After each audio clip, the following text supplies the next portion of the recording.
The day my parents ran away with my sister Lily, they handed me over to the debt collectors as collateral. This kid's got issues, always glued to books, talking nonsense like an idiot. If you can take her, fine. If not, just sell her for cash. Lily's bright laughter floated from the hallway. Mom, isn't Chloe coming with us? No, sweetie, we're not taking her. I'd heard that sentence countless times. After Lily was born, everyone in the family revolved around her. I ran over, wanting to see, but Mom pushed me away. Don't touch your sister, your hands are dirty. From then on, I was the extra one. When the debt collector's big brother kicked open the door, he saw me squatting in the corner, reading a book on criminal law. Hey, your parents bolted. How do you plan to pay back the money? I closed my book. Sir, I've analyzed your recordings of violent debt collection. 12 points can be argued as civil disputes. Follow my plan, and you can avoid jail time. He froze. I broke down their 3 years of past cases one by one, writing out strategies to mitigate risks. The man with the dragon tattoo finished reading, then cursed. I've been a gang boss for 20 years, and today I just learned you can collect debts legally. He introduced himself as OG Marcus, then crouched down to my eye level. I could clearly see the scar on his chin and my reflection in his pupils. Who taught you to say all that? I shook my head, fighting back my fear as I answered word by word. I taught myself. He scrutinized me from head to toe, his suspicious gaze sweeping over my malnourished arms. Did your parents often hit you? I shook my head. They didn't hit me. They just acted like I didn't exist. There was no plate for me at the dinner table, no face in family photos, and no one cared when I got sick. How old are you?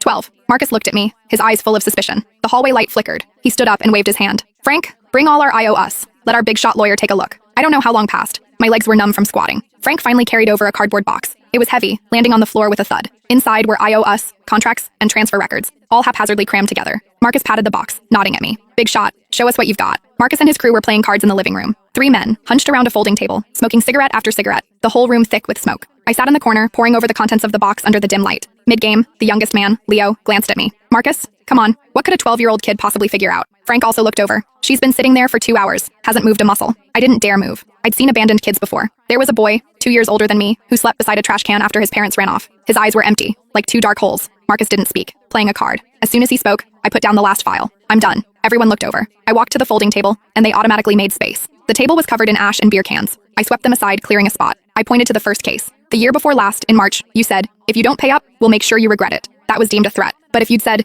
if you don't pay up, we will pursue legal action, it would be a legitimate collection notice. Frank's mouth hung open. I pointed to the second. Taking the debtor's fridge and TV was classified as theft. But if you'd had the debtor sign a debt for asset agreement at the time, it would have been a voluntary civil transaction between both parties. Splashing paint. Illegal, but only civil compensation is needed. Go apologize and pay the person, then have them sign a letter of understanding. Last September was the most dangerous. Someone was injured, a pretty serious injury, but they struck first, so you could argue excessive self-defense, not intentional assault. The sentencing difference between those two is 3 years. The room was silent. No one spoke. Marcus leaned back in his chair, arms crossed, his expression shifting from skepticism to seriousness. Marcus, the kid actually makes some sense. Leo, the young one, picked me up and looked me over, his voice astonished. You're only 12? How do you know all this? Are you a genius? I flailed my arms and legs, wanting him to put me down. My face flushed crimson. No one had ever hugged or picked me up since I was little. I wasn't used to the feeling of being lifted off the ground. I was scared. Marcus took a hard drag from his cigarette, then gave Leo a light whack. She's a girl. She's shy.